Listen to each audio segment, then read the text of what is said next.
They post about us. I'm against abortion. Let's kill her children, we'll see how she likes it then. It's against the nature of God. So very often they're very anxious.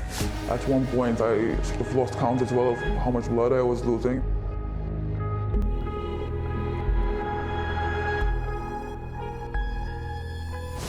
This is Natalie. She's a doctor and she fights for abortion rights. Growing up, I realized that there's a lot of suffering around me. It was a time also when I started questioning my faith and wondering why certain religious beliefs seem to obstruct women from getting the healthcare that they really need. I also became a doctor and started meeting these women in a closer environment. It was natural that next step was accepting that abortion is necessary and abortion is part of healthcare. That's why she co-founded Doctors for Choice in Malta. It's an organisation that offers information on how to get an abortion and campaigns for abortions to be available in Malta. What she does is no easy task in this place. Here, abortion is completely illegal. Yes, even if the mother was raped. Yes, even if the fetus is certain to die as soon as it's born. And yeah, even when the mother's life is at risk. And especially with unsupervised abortions like here in Malta, there is a lot that can go wrong. Later, we'll head along with Natalie to meet a woman whose secret abortion turned into a nightmare.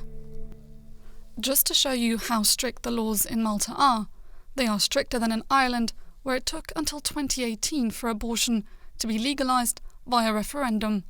Stricter than in Poland, where the government and the courts it leans on have massively restricted abortion law in the past few years. Malta trumps them all with a blanket ban. A woman who has an abortion is liable for up to 3 years of imprisonment, and anyone helping her can be jailed for 4 years. So Doctors for Choice are careful to stay out of legal hot water. They can never help women to access abortion, but what Natalie and her colleagues can do is provide information. They tell women there's 2 options. One is ordering pills online to induce a medical abortion at home. The other is flying abroad to a clinic in the UK, the Netherlands or elsewhere. Some even offer packages: flight plus hotel plus abortion.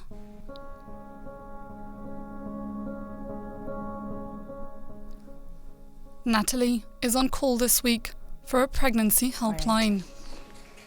We receive messages on our chat function. We can offer advice about what they need. Hi, I wish to order the abortion pill. However, I cannot have it delivered to my house, as I still live with my parents and do not wish for them to find out. What can I do?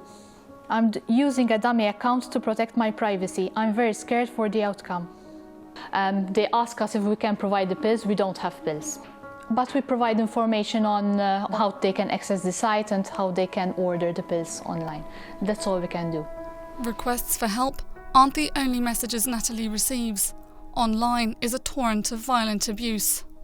You should be burnt alive. You should be ashamed of showing your faces. Should they rename their caption to Murderers for Choice? I suggest first try to kill yourselves before you kill innocent unborn babies. Butchers. We couldn't help wondering if this violent language could turn physical. They've put up our photos saying, these are the doctors who are promoting abortion. Don't go to them, they are butchers, they are murderers. Someone had said, let's kill her children, we'll see how she likes it then. They were referring to me. So that, does make me worried for the safety of my children and my family. We have reported these comments to the police, but we haven't heard from them. Natalie allowed us to meet with one of the women she advised, under the condition that she be present. Maria had her abortion a while ago. Today she reflects on her experience right from the very beginning, when her pregnancy test came back positive. I was quite in shock because pregnancy at that point in my life did not fit in. There was no chance in hell I would tell my family. I come from pretty much a conservative background, as maybe most Maltese do. Maria didn't go into more detail here. It's important to her that her identity remains secret, because she could get 3 years behind bars, not to mention a social backlash from anyone who recognises her. But what she did tell us was she didn't want to have a child back then, so she ordered pills online. I was obviously scared of what if, for example, my parcel was intercepted. Should I use a different address? Should I use a different email account? And there was an element of fear given the legal ramifications of abortion in Malta. So yeah, I was worried, 100%. The pills arrived, but after taking them the bleeding started and things went from bad to worse. At one point I sort of lost count as well of how much blood I was losing, because the websites give you direction in terms of how many sanitary pads you need to fill within a period of time, right? At one point I dropped to the floor. My hearing was affected for some reason, and I was like, I thought to myself, is this going okay? Because I wasn't even sure, you know. And at that point I was scared. I was like, oh fuck. I knew as a backup plan, I could go to hospital and say it was a miscarriage. In the end, Maria recovered, but the psychological effects didn't fade so quickly. The panic Maria had to go through isn't unusual for women Natalie talks to. I feel angry that women who need to go through an abortion have to go through it alone. The advice is that they have someone they trust with them when they have a medical abortion. However, if something goes wrong, they can't really pick up the phone and speak to their own GP and discuss their symptoms, because they're scared that their own doctor would report them. There are no official statistics on abortion in Malta, but Doctors for Choice estimates that the number of female residents in Malta who have an abortion is at least 300 a year. Demand for pills jumped massively during the pandemic. Suddenly, borders were closed, and women couldn't fly out of Malta to access surgical abortion elsewhere. What Natalie tries to do is bring about change. She and her colleagues at Doctors for Choice regularly put up stalls in the Maltese capital to talk openly about taboos. In a country where pro-choice views are almost fanatically crushed, it's a bold thing to do. Sometimes we do have some hostile people, some who stop and shout at us. You shouldn't be doing this, you're doctors, you should be in favor of life. Just being at the stall can put Natalie at risk. But with a camera crew behind her today, most Maltese people passing by seem reluctant to speak out.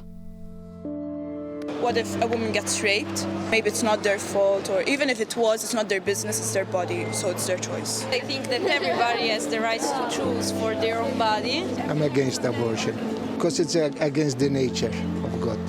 Doing abortion is killing something, killing a living thing, so I'm against it. Thank you.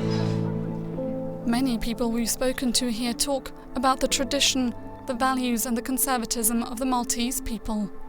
Natalie's explanation for all this lies in what's maybe the most important institution in her country. I think it all boils down from religion, really, because the Roman Catholic Church in Malta has lots of influence. We've had prominent politicians saying abortion will never be legalized in Malta and we shouldn't even discuss it. A Eurobarometer study from 2020 showed what role religion plays in Malta. Almost 60% of the Maltese population said religion was important to them. With this percentage, Malta is among the top 5 most religious countries in the EU. The average among the member states is more than 20% lower. Natalie moves on the edge of illegality. She puts her own safety and the safety of her friends and family at risk in order to protect women. I believe in this cause and I hold women's rights very close to heart. And because of that, it drives me to try and change the the society I'm living in. Makes me want to work harder, and when I find that I provided some support in any way, it makes me feel that what I'm doing is worthwhile.